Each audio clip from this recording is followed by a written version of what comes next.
marilah bila 20 tahun, 60 tahun, marilah kecil manis, marilah darah tinggi dan sebagainya. Tapi bila kita meningkat umur 50, 60, 70, makanan rohani itu lebih banyak daripada makanan fizikal, maka makanan rohani itu memberikan kita keberuntungan yang banyak. Itu di antara perbezaannya. Jadi kita reti dan kita tahu nak pilih mana sebenarnya. Itu sekadar mukadimah kita, tuan-tuan. Pada pagi ini kita akan mulakan buku ataupun kitab karangan Dr. Aid Qarni. Tajuk dia ialah Ala Maidatil Quran.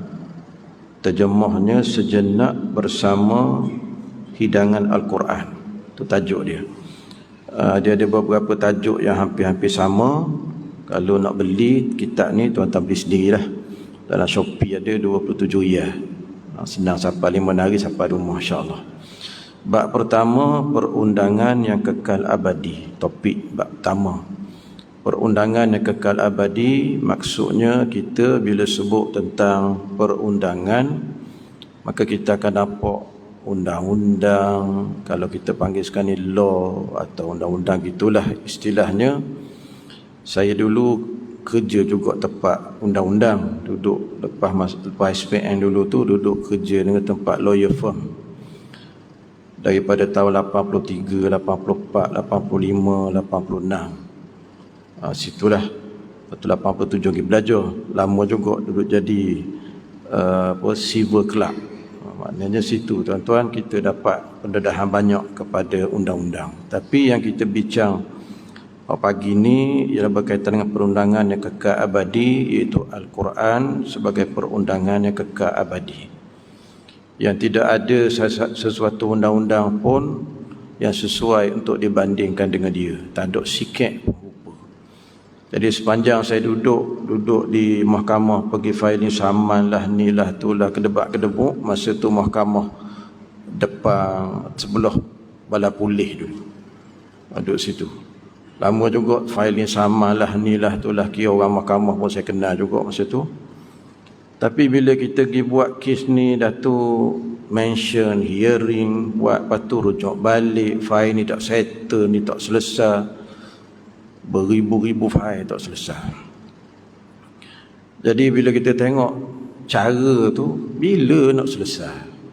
Kita tengok, itu di antara sifat undang-undang manusia berbanding dengan undang-undang Allah Subhanahu Wa Taala. Undang-undang Allah senang.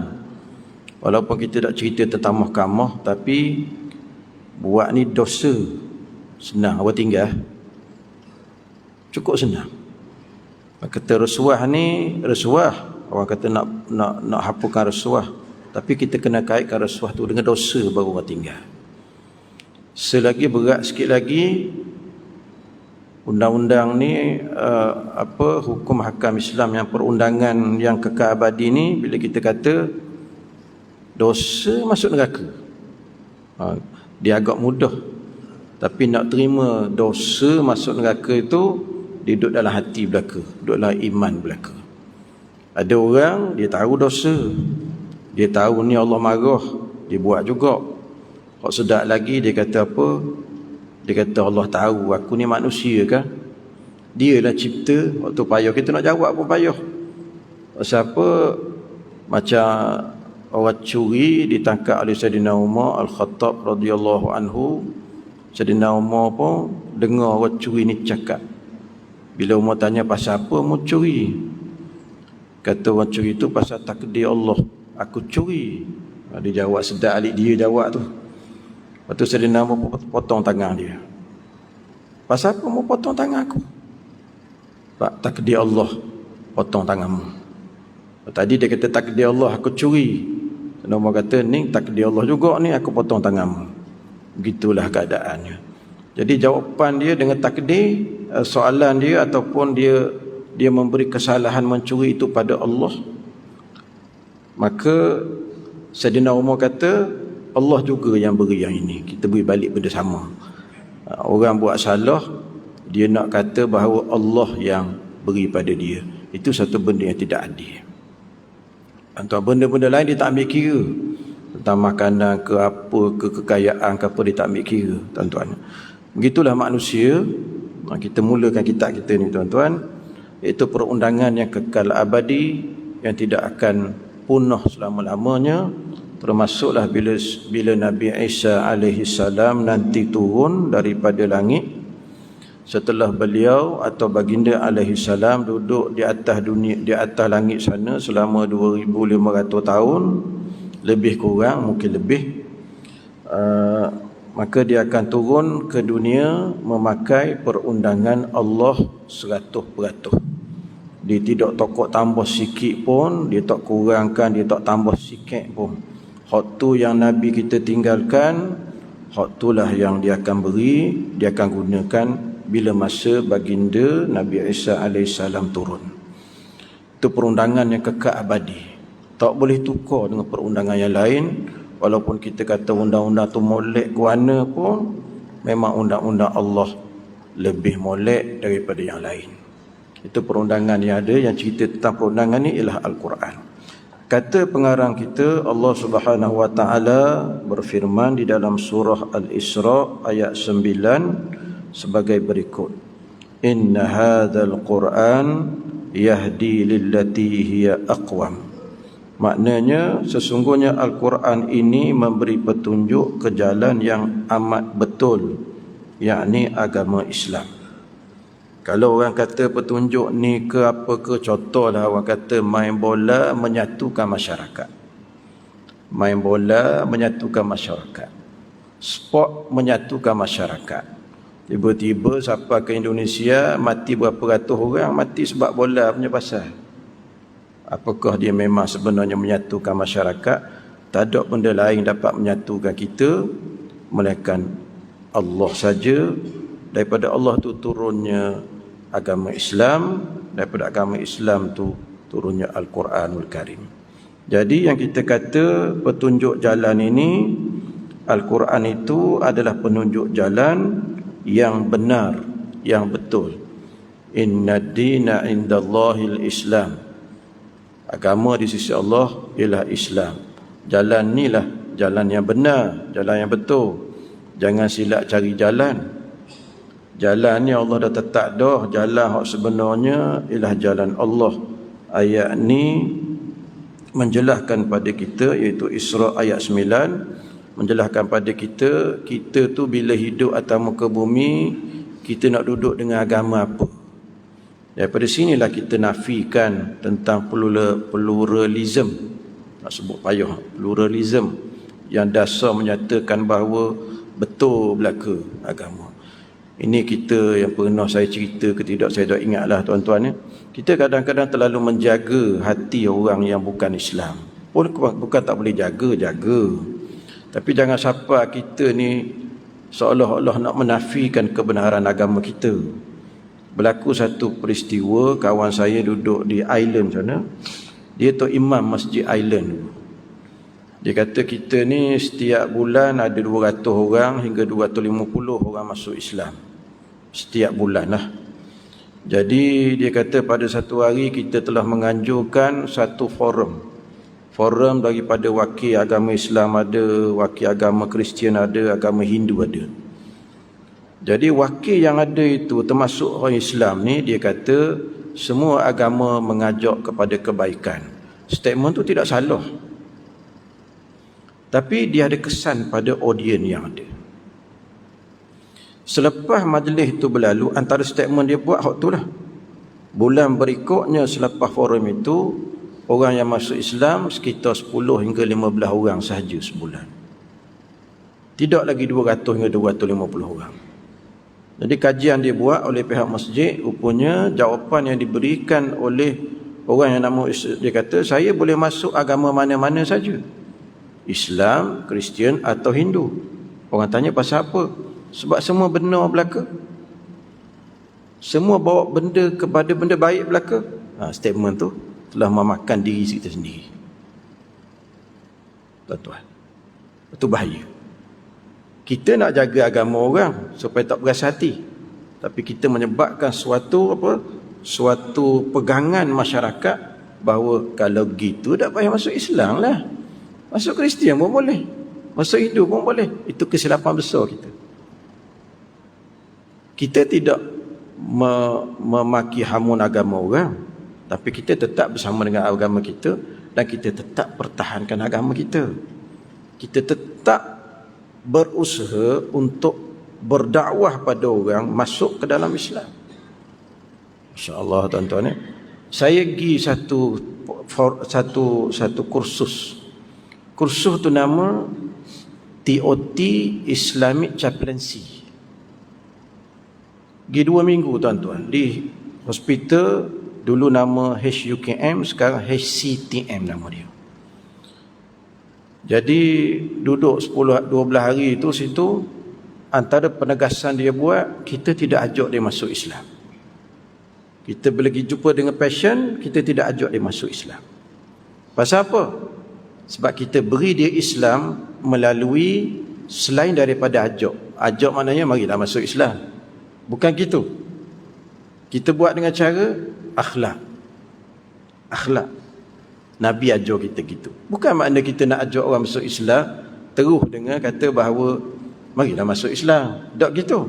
Tapi kita pamerkan Islam itu dengan kecantikan akhlak kita. Wa kana khuluquh Quran. Kan Nabi kita sebut, hadis Nabi itu sebut bahawa ayat ke hadis tak ingat tuan-tuan, adalah perangai Nabi itu Al-Quran. Kita kata perundangan yang kekal abadi itu. Maka Nabi berakhlak dengan Al-Quran. Kata Sayyidatuna Aisyah radhiyallahu anha. Maknanya bila dia tengok Islam itu comel dengan cara bukan ajak marilah masuk Islam. Kalau kita boleh ajak marilah masuk Islam, silakan, tak ada masalah. Tapi bukan semua orang boleh terima bahawa marilah masuk Islam itu. Dia kadang-kadang sensitif. Tapi bila kita kata bahawa bila kita jadikan Islam sebagai kehidupan kita, comel nampak Islam, macam mana yang berlaku kepada Nabi SAW bila Rasulullah pamerkan akhlaknya.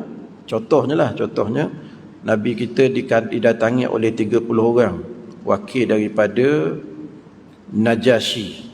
Adik Najasyi telah hantar, An-Najasyi telah hantar adik dia rombongan daripada Habasyah pergi tengok Rasulullah di Makkah Al-Mukarramah. Ada riwayat kata di Madinah, ada kata gitu. Tapi banyak riwayat kata di Mekah. 30 orang ni seluruhnya beragama Kristian. Dia pergi jumpa, dia tengok Nabi. Adik Najasyi yang jadi ketua ni dan 30 orang yang lain ni tengok Nabi, akhlak dia. Sebab apa? Sebab akhlak Nabi SAW ada ditulis dalam kitab Injil dan juga banyak ditulis dalam kitab Taurah. Banyak dalam kitab Taurah. Akhlak Nabi. Antara akhlak Nabi menerima hadiah, tidak menerima zakat atau sedekah.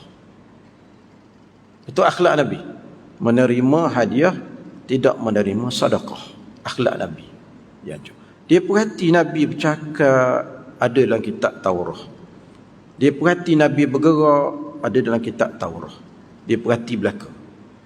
Masya Allah tuan-tuan, kalau kita tambah sikit lagi, walaupun benda ni banyak, tambah sikit lagi, sebagaimana yang berlaku kepada ketua Kristian di Baitul Maqdis ketika Sayyidina Umar Al-Khattab radhiyallahu anhu mengambil alih Baitul Maqdis.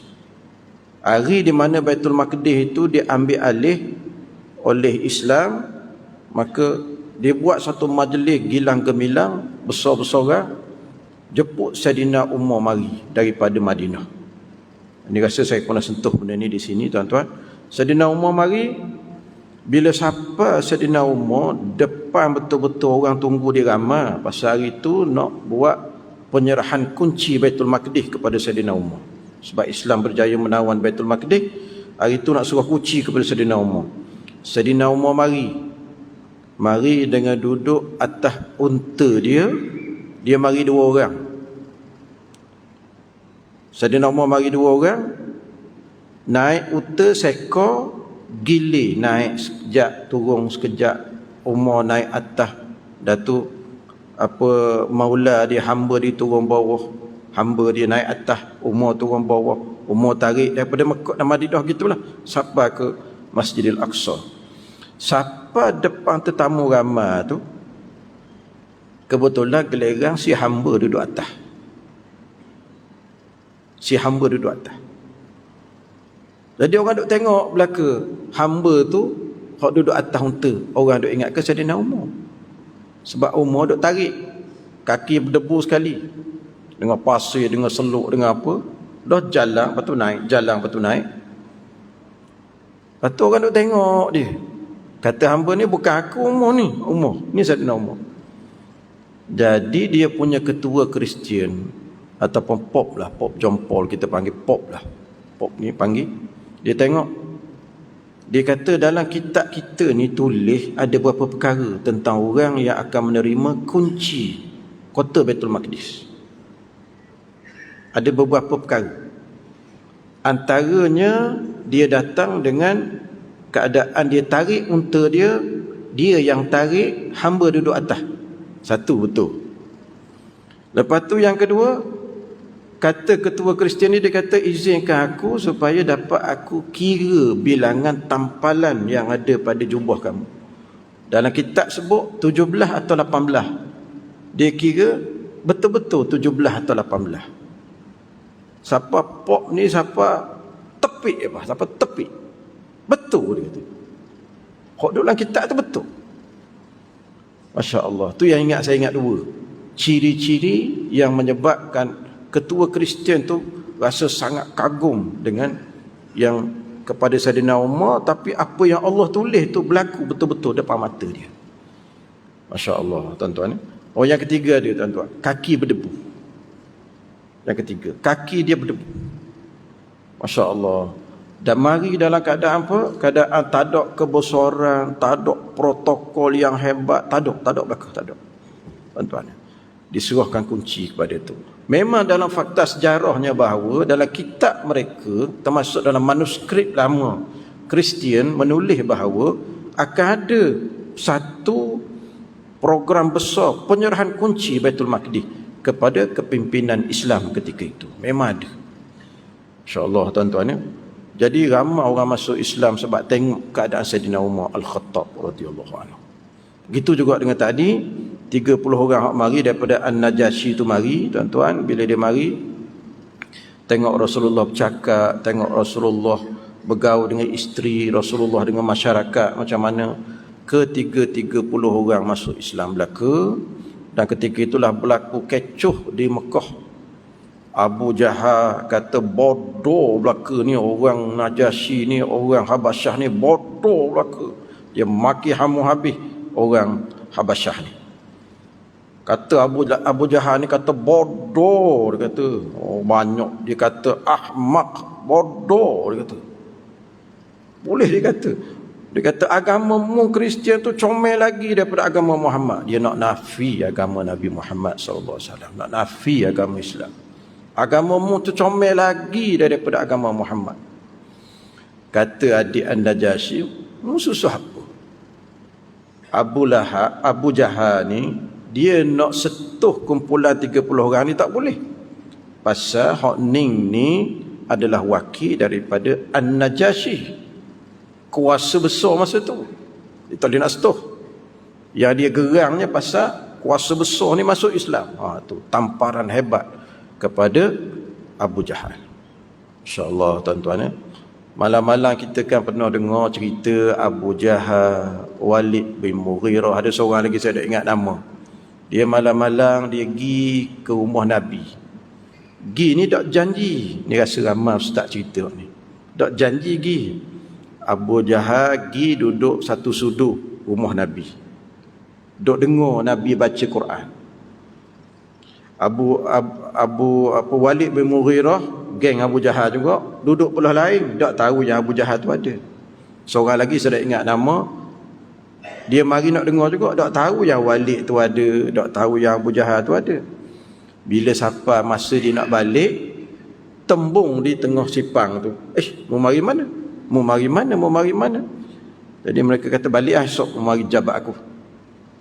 Esok ketika-ketika pergi jabat. Walid gi, Abu Jahal gi, hak seorang lagi saya tak ingat nama gi belaka. Lepas tu Walid tanya, wahai Abu Jahal, hak Muhammad baca ni betul ke salah? Abu Jahal kata betul. Muhammad baca betul belaka. Dari segi bahasa Arabnya, kesusastraan Arabnya, dari segi maknanya, dari segi benar dia, sebagaimana ayat ni memang benar. Dah lepas tu pasal apa kita tolak? Walid tanya, pasal dua kali. Dalam sirah sebut dua kali. Kita hak ada harta kayak gini jadi kurang. Kita hak ada tahta jadi tak ada tahta, kuasa. Dua tu. Bukan sebab dia salah, bukan sebab dia salah. Kita tolak apa yang Muhammad bawa ni, Rasulullah bawa ni, bukan sebab dia salah. Sebab nanti kita hilang kuasa kita. Kalau dia diutamakan, dia dijadikan orang yang diikuti oleh orang lain. Selagi harta, bila kuasa tak ada, harta makin kurang lah. Makin tak ada, makin tak ada, makin tak ada. InsyaAllah tuan-tuan. Sebab saya pernah ingat baca satu kisah bila ada seorang Yahudi mari ke Mekah. Mari Mekah. Lepas tu barang dia banyak. Abu Jahal rapah belaka. Abu Jahal rapah. Dia mari daripada Madinah. Dia rapah habis semua. Lepas tu si Yahudi ni dia tahu Rasulullah tu siapa. Cuma degil dia tak mau terima je. Macam Abu Jahal tadi juga dengan Walid tadi tu.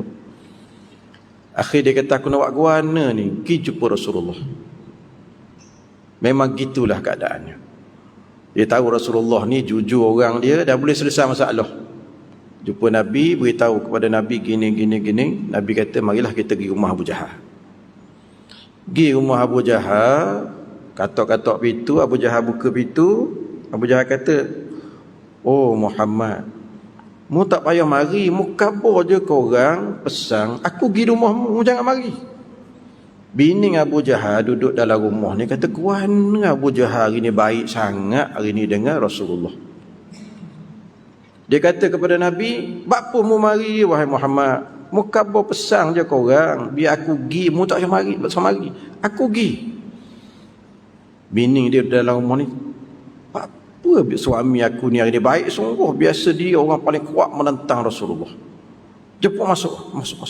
Tamu pun masuk sekali, orang Yahudi masuk sekali. Nabi pun kata, mau ambil barang orang ni ke? Beri balik barang dia. Tak apa, saya beri balik semua. Abu Jahal beri balik beri habis semua barang yang dia ambil daripada Yahudi ni, beri balik. Melainkan satu kapek yang mahal, tak ada. Kata si Yahudi ni, satu kapek sajadah tu, kapek satu tu tak ada. Abu Jahal kata, tak apa Muhammad, aku ganti hak mahal lagi pada tu. Dia ganti hak mahal lagi pada tu. Lepas tu balik semua. Isteri dia pun keluar. Kuana abang ni sampai gitu semua? Abu Jahal kata, mu tak tengok apa yang aku tengok. Mu tak nampak apa yang aku nampak. Kiri duduk singa, belah kanan rimah. Mu nak buat guana? Kanan singa, kiri rimah. Mu nak buat guana? Duduk rimah duduk gitu. Sebelah Muhammad kiri kanan. Duduk gitu. Disebut oleh Qabasat Minar Rasul. Kitab nama Qabasat Minar Rasul. Masya Allah, tuan-tuan. Takut rupanya. Abu Jahal takut rupanya. Tengok rimah dua tu. Aku nak kata benda. Tuan-tuan, subhanallah, tuan-tuan. Jadi sambung cerita selagi ni, tuan-tuan, selit sikit cerita hak pernah saya khabar kepada tuan-tuan. Bagaimana Al-Quran ini yahdi lillati hiya aqwam. Kita masih dengan ayat tu lah, tuan-tuan. Ada satu kisah di mana saya letak dalam blog saya. Saya khabar satu hari tu, pernah saya khabar di sinilah majlisnya. Seorang puang ni dia muslimah, orang Arab, bekerja di satu tempat di Texas ke apa, di US, tak ingat bandar dia. Jadi orang puang ni bila dia nak balik, dia mesti lalu satu jalan gelap ni mesti sebelum maghrib supaya terang lagi. Sebab jalan tu terlalu banyak jenayah yang berlaku. Dia mesti sapa sebelum maghrib, cerah lagi. Tapi hari tu dia terpaksa lalu dalam keadaan lepas maghrib gelap. Terpaksa lalu lepas maghrib. Lalu ada seorang muda duduk sandar di dinding. Dia kata, kena dah aku kali ni. Maknanya kena rogoh dah aku kali ni. Sebab jalan tu memang jalan terkenal dengan jenayah. Dia tak ada jalan lain. Kena lalu jalan tu baru ambil bah belah sana. Gitu. Lebih kurangnya. Tepat dia tu. Tapi orang muda ni tak cara ke dia. Tengok ke dia, tak cara. Dia pun selepas melalui jalan tu, naik bah balik rumah. Balik rumah, esok pagi seperti mana biasa kita tengok surat khabar ada tepi pintu, dia ambil surat khabar, berlaku satu jenayah rogo seorang pelajar di tempat hak dia lalu tu lebih kurang 20 minit selepas dia lalu. Jadi dia rasa memang orang tu dah buat kerja. Dia pun ke report polis, cerita muka orang tu guana, cerita belaka lah supaya dia agak boleh nampak muka orang tu. Bila takak dia pergi jumpa penjenayah ni. Soalan dia tanya, pasal apa kamu tidak jadikan aku mangsa kamu? Pasal apa kamu tidak jadikan aku ni mangsa kamu? Padahal kamu berpeluang untuk jadikan aku mangsa kamu. Dia kata, memanglah aku kalau boleh nak rogoh kamu dengan izin tuan. Memang aku kalau boleh nak rogohmu. Tapi kiri kanan kamu tu ada orang muda yang gagah, abang sadar punya badan buat ketok-ketok tu. Macam mana aku nak rapat denganmu kalau dua orang tu ada?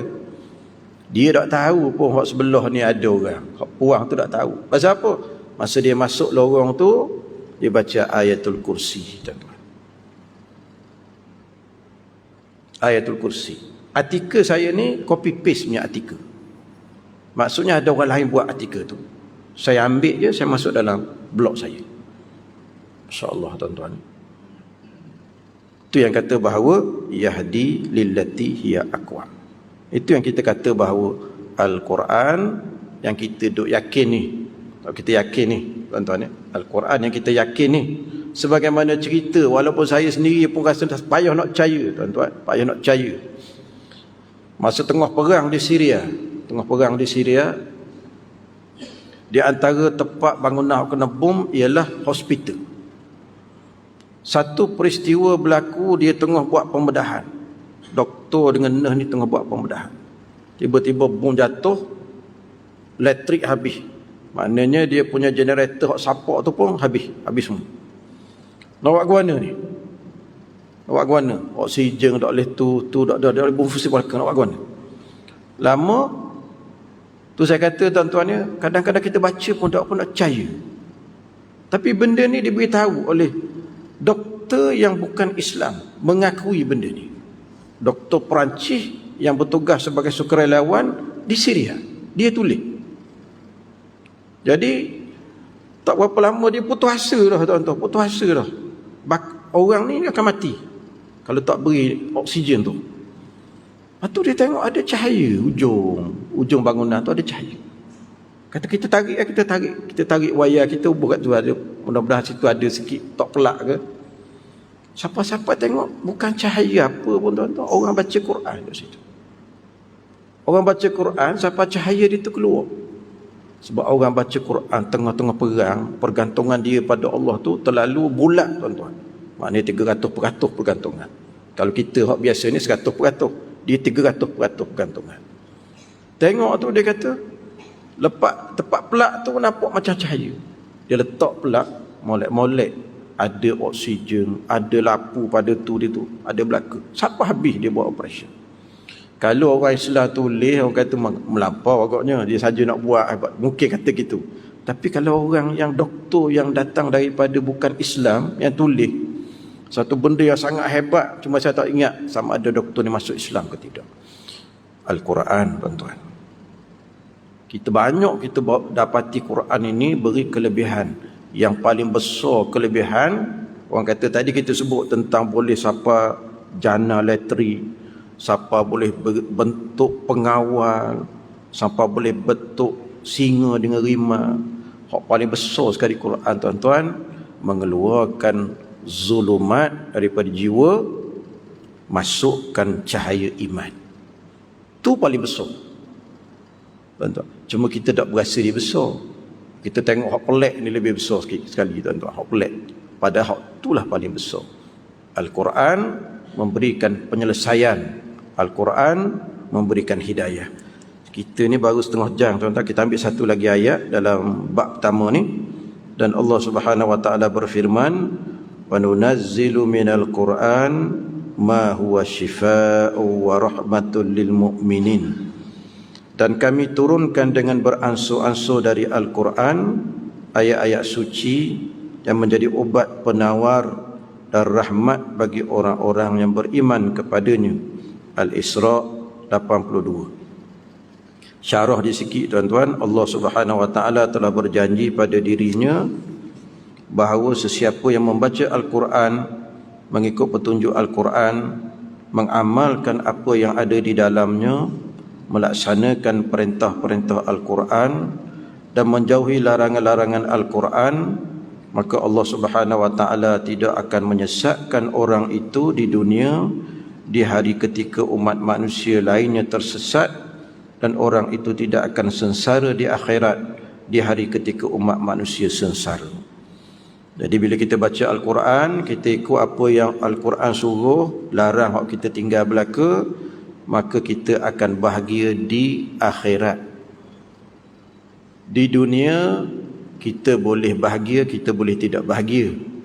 Orang kata ramai kita tengok orang kafir ni menentang Allah, maknanya dia beragama selain daripada agama Islam. Tapi dia senang belaka tengok. Bagus belaka tengok. Baik belaka tengok. Harta banyak, kereta besar, rumah pun besar, kaya-raya dia. Kita ni orang Islam, ada juga kaya jarang-jarang. Tapi naik basikal, naik motosikal je kaya tak banyak harta. Tengok orang kafir ni, makin dia sembah berhala, makin banyak harta dia. Ada juga orang kafir ni dia derma, ada juga dia derma. Ada seorang ni dia derma tuan-tuan, sampai ke peringkat dia kata banyak ong lah, kata dia derma ni. Allah balas dia atas dunia. Sebab Allah tak boleh balas dia, Allah tidak akan balas dia di akhirat. Sebab akhirat ni untuk kita saja. Kita miqyas atau ukuran kita pakai di negeri akhirat. Akhirat kita diterima, dunia kita selamatlah insya-Allah. Sebab kita ni ada 3 peringkat atau 4 peringkat tuan-tuan ni. Selamat dunia, selamat akhirat, tu nombor 1. Susahlah kita guna kalimah susah lah. Susah senang dunia, senang akhirat. Yang kedua, susah dunia, senang akhirat. Yang ketiga, senang dunia, susah akhirat. Yang keempat, susah dunia, susah akhirat. Itu 4 perkara. Kita di mana tuan-tuan ya? Yang pertama, senang di dunia, senang di akhirat. Hak tu kita nak. Kaya kita di dunia, kuat derma, sejik mari, senang di dunia. Akhirat pun oleh kerana kita ni banyak sedekah, pasal kita piti banyak, akhirat pun kita dapat pahala banyak. Hak ni hak yang nombor 1 kita paling nak. Tapi Rasulullah susah di dunia, senang akhirat. Nabi kita miskin, susah Nabi. Padahal Nabi ni nak diberikan kekayaan, tapi Allah tak beri kekayaan pada Nabi. Allah boleh beri, Nabi tak ambuh. Nabi tak ambuh. Kalau Nabi ambil, umat dia ke mana? Hak tak ambil kekayaan tu pun umat dia tak kira halal haram, belasah belaka. Kalau Nabi ambil kekayaan, walaupun halal semuanya, umat dia agaknya guanya. Tuan-tuan, ulama ramai minat hak ni, hak nombor 2. Sebab dia sama dengan Rasulullah sallallahu alaihi wasallam. Ramai minat hak nombor 2. Walaupun hak nombor 1 tu lebih comel orang kata. Senang di dunia, senang akhirat. Walaupun hak tu paling comel. Hak yang ketiga di antara hak teruk lah. Senang di dunia, susah di akhirat. Senang di dunia, susah di akhirat. Hak paling teruk sekali di antara hak teruk ni, susah di dunia, susah di akhirat. Senang di dunia, susah akhirat, Fir'aun. Senang susah di dunia, susah di akhirat. Tuan-tuan, sebagaimana Nabi kita kata, di antara orang yang paling Allah benci, orang miskin yang sombong. Tak ada sebab nak sombong. Hak yang ketiga ni lah. Atas dunia pun semayang dia tinggal, sedekah dia tak buat, dia pun miskin. Contohnya. Semayang tak ada, apa tak ada. Di akhirat lagi teruk lah. Paling teruk lah orang macam ni. Tuan-tuan. Patut kemiskinan itu boleh membawa dia kepada kebaikan. Patutnya gitu. InsyaAllah tuan-tuan ya. Jadi dalam ayat yang kita sebut tadi tu, ayat ke-82. Ayat 82 ni ada cerita tentang syifa. Al-Quran penyembuh jiwa. Kita gandingkan dengan hadis Nabi, alaika bisyifa'ain. Untuk kamu ada dua penyembuh. Al-Quran wal asal. Quran dan juga madu. Jadi bila dua penyembuh ini, Quran itu dia menyembuh jiwa. Manakala madu dia penyembuh penyakit biasa. Begitulah keadaan Al-Quranul Karim penyembuh jiwa. Tuan-tuan, kita jumpa orang sakit. Saya pergi tengok orang sakit, training, kita kena training jumpa orang sakit, tuan-tuan. Bila jumpa orang sakit, ada satu taklimat diberi oleh doktor, seorang doktor. Doktor Universiti Melaya, profesor. Dia buat kajian 300 responden orang sakit. Jadi orang sakit ni setiap orang dia pergi, chaplain ni pergi, pegawai agama ni pergi, tuan-tuan, pergi jumpa dia. Bila jumpa, dia dalam keadaan kena kanser stage 4 ke, dalam keadaan dia ni penyakit paling teruk. Bila kita suruh dia wirid, tuan-tuan, dia wirid. Mula-mula dia guna la ilaha illallah. Lepas tu dia guna Allah saja. Lepas tu dia guna Allahu Akbar. Banyak-banyak wirid tu, tuan-tuan. Yang paling memberi kesembuhan pada dia, jiwa dia, ialah la ilaha illallah. Jadi orang sakit, 300 responden yang dia terlibat, dia kemukakan borang kuesioner tu untuk sakit ni jawab, dia tanda kalau pesakit tu sakit, dia tanda la ilaha illallah tu paling berkesan pada orang sakit. Berbanding dengan zikir-zikir yang lain. Sebab itulah Nabi sebut afdalu zikri la ilaha illallah. Paling berkesan pada orang sakit. Tuan-tuan, la ilaha illallah tu dalam Quran banyak, dalam la ilaha illallah, yang merupakan benda asas bagi Al-Quranul Karim. La ilaha illallah. Jadi bila ada kajian dia buat pada seorang yang stage 4 kanser, mula-mula dia jadi kaluk, tuan-tuan, kaluk habis, jadi susah pasal sakit, nangis tiap-tiap hari. Chaplain ni pergi jumpa dia, gawai agama pergi jumpa dia. Sebab kita hospital kita ada 3 jenis orang. Jururawat, dia cerita beranula lah, cocok ni lah, cocok tu lah. Dia tak ada masa nak nasihat ke orang sakit. Yang kedua doktor dok kira ni sakit apa, beri obat ni berapa dos dia, berapa tu doktor sibuk tu. Tak dah nak nasihat kadang-kadang je. Jadi pegawai agama lah yang bertanggungjawab untuk beri nasihat. Bila beri nasihat ke dia, tuan-tuan, nasihatnya tak boleh nasihat di train kita macam mana. Oh ni sebab dosa awak ni kok jadi gini, sebarang perkara benda ni tak boleh nak buat gitu. Tak boleh nak kata ni sebab dosa Tok Haji ni, sebab Ayah Haji ni sebab dosa ni banyak ni kok. Tak boleh sebut gitu. Sebab Nabi tak pernah sebut gitu. Tuan-tuan, bila dia syarah benda ni, syarah tu bawa satu kisah Nabi. Nabi kita pergi ziarah dalam kitab Riyadhus Salihin ada sebut. Kalau tak silap saya, hak terjemah Jakim jilid kedua. Dalam bab khauf war raja.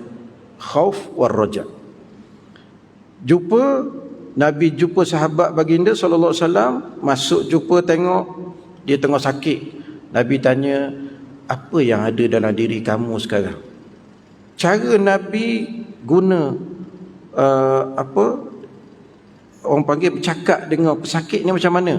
Jangan kata ni hak tu lagi teruk, kalau istilah satu lagi. Rasa saya bercontoh je, rasa tak ada orang kata. Orang kampung saya 2 hari, kena 2 hari gini, mati lalu lepas 2 hari. Oh tu berat tu. Ada hak tu lagi lah, rasa macam orang dok buat gitu. Nabi kata, apa yang kamu dapati dalam dirimu sekarang? Kata dia, al-khauf war raja. Takut apa? Dosa-dosa. Hak kita takut dosa, bukan takut mati, tuan-tuan. Mati kita takut pasal berkaitan dengan dosa. Yang kedua, harap keampunan. Nabi pun kata, tidak ada seorang pun atas dunia ni, kalau dia ada dua perkara dalam diri dia, Allah ampunkan dosanya, maknanya Allah beri harapan tu, Allah tunaikan harapan dia. Allah ampunkan dosa dia. Cukup perlahan, cukup lunak, tuan-tuan, cukup lembut Nabi buat. Siapa orang sahabat Nabi ni lega dia. Kita mari ni jin mana masuk ni, tuan-tuan. Mari orang perubatan Islam, jin mana mari ni? Duk mana duk kaki jin? Parok. Tuan-tuan, parok. Masya-Allah. Boleh dikatakan orang sakit ni, tuan-tuan, rata-rata suruh baca Quran. Rata-rata suruh baca Quran. Ada orang sakit, dia tak reti baca Quran, tapi dia minta baca Quran. Bila orang baca Quran ke dia, tuan-tuan, ngalir air mata. Ngalir air mata. Tuan-tuan, ngalir air mata tu, dia faham ke tak ayat Quran yang kita baca? Dia tak faham pun, tuan-tuan. Ayat yang kita baca, dia tak faham pun. Tapi oleh kerana Al-Quran ini, dia mukjizat. Dia mukjizat. Macam saya beri contoh pada tuan-tuan, ni 43 minit sikit gitu, tuan-tuan. Saya beri contoh pada tuan-tuan. Bila seorang datuk ni, bila cucu dia mari jalan rumah tok dia, balik rumah datuk dia lah. Cucu dia mari, tak tanya dia, kita baca Quran apa benda? Tok itu tak faham. Datuk dia kata, aku nak beri contoh ke Musa. Mu ambil baku arang tu, mungkin ambil air. Jadi cucu dia pun ambil baku arang ni, tengok datuk aku ni tak apa betul, dia tak makan pagi bersengang. Baku arang kan tumbuh. Dia pun dia ambil air, akak jatuh air, akak jatuh air, akak jatuh air. Puluh-puluh kali pun air tak lekat sikit pun. Dia mari wi baku ke datuk ni. Tok, air nak ambil air ku ada dengan baku ni. Baku arang. Tok dia kata, mari aku nak tengok. Tadi mula-mula mu ambil baku tu kotor tak? Kotor. Lain ni dia pun tengok bersih. Air tak ada tak, tapi bersih kan? Itulah dia Al-Quran bagi orang Melayu. Dia baca Quran, dia tak faham, hati dia bersih. Hati dia bersih. Tok dia ni berjaya beri satu fahaman kepada cucu dia. Walaupun kita sebenarnya nak kita baca Quran, biar kita tu faham. Sepatutnya gitu. Sebab nanti kan kita dah betang satu tajuk dulu, lama lah buat tajuk dulu, tuan-tuan. Bahawa Quran nanti dia akan naik kepada Allah. Pada satu malam dia akan naik Quran tu. Allah tanya, pasal apa mu balik semula ni? Kan aku suruh mu duduk atas dunia, ajar orang, beri kau orang pengajaran, suruh dia hidup dengan Quran. Pasal apa mu balik? Ya Allah, kata Quran. Dengar Quran mengadu, tuan-tuan. Dibacanya aku, amalnya tidak. Jadi Quran ni dia ngajuk, tuan-tuan, dia ngajuk. Nanti satu hari Quran akan mengajuk. Baca sedap, taranum bukan main. Jaganya lagu tu, makhraj. Oh, kadang makhraj nombor 2, taranum dulu nombor 1. Ada orang sampai gitu tak, taranum lagu dulu nombor 1. Makhraj tak betul tak apa. Ada kok gitu. Tak usah cerita tentang pengajaran daripada ayat lah. Lagu punya sedap, belajar puluh tahun belajar taranum, sepatut tak faham Quran. Tuan-tuan, saya paling sesal sekali sebab saya pernah beri nasihat ke beberapa tahfiz. Tahfiz ni sayang-sayang kita ramai. Pasal apa ma'had tahfiz suruh budak-budak hafal Quran? Tak ada bahasa Arab, pasal apa? Ramai budak-budak tahfiz hafal Quran 30 juzuk, makna Quran tak faham. Ramai, tuan-tuan, gitu. Kamil qari' yaqra'ul Quran wal Quranu yal'anu. Berapa ramai orang dia membaca Al-Quran, dalam waktu yang sama Quran melaknat dia. Tuan-tuan, baca Quran tapi tak faham. Masya-Allah, tuan-tuan. Tapi tengok pada 30 orang mari daripada Habasyah tadi, kita cerita tadi, mari tengok Rasulullah Al-Quran yang berjalan atas muka bumi. Kita baca Quran ni, Al-Quran yang kita baca, dia statik, dia tak gerak. Tapi kalau nak tengok Al-Quran yang berjalan, tengok Rasulullah itulah Al-Quran yang berjalan atas muka bumi. Setiap inci ayat tu turun, berlaku perkara ni. Ayat ni turun 2 ayat, berlaku perkara ni. Ayat ni turun begini, berlaku perkara ni. Rasulullah itu adalah Al-Quran yang berjalan. Masya Allah, tuan-tuan. Dia beri tadi, kita kata bila dengar saja Al-Quran, An-Najashi dengar Al-Quran. Bila Ja'far bin Abi Talib, sepupu Nabi, Ja'far ni sepupu Nabi, anak Abu Talib, jumpa Najashi kali pertama, dia baca sebahagian daripada Al-Quran. Apa dia yang dibuat oleh Najashi, tuan-tuan? Najashi menangis dengar Al-Quran dibaca depan dia. Lepas tu dia kata satu kalimah, Quran dan juga Injil daripada sumber yang satu. Daripada sumber yang satu. Quran dan Injil sumber yang satu. Dia bukan sekadar orang Kristian, tuan-tuan, tapi orang Kristian yang membaca, orang Kristian yang belajar. Dia tahu bahawa Quran ini adalah kitab yang terakhir. Masya Allah, tuan-tuan. Hebatnya Al-Quran bukan sekadar syifa, tuan-tuan. Bukan sekadar penyembuh sakit, tapi penyembuh hati kita. Sekadar itulah rasanya dapat kita berikan. Dah 50 minit dah, tuan-tuan. Nanti kita sambung semula dalam kitab yang sama, Ma'ala Ma'idatil Quran. Mudah-mudahan Allah beri kita Al-Quran ini dan kita sentiasa menjadi teman rapat kepada Al-Quranul Karim. Apa yang baik itu datang daripada Allah, yang kurang itu kelemahan saya. Wallahu a'lam. Allahumma aghnina bil ilmi wa zayyina bil hilmi wa akrimna bit taqwa wa jammilna bil afiyah. Wa sallallahu ala sayidina Muhammadin wa ala alihi wa sahbihi wa baraka wa sallam. Walhamdulillahi rabbil alamin.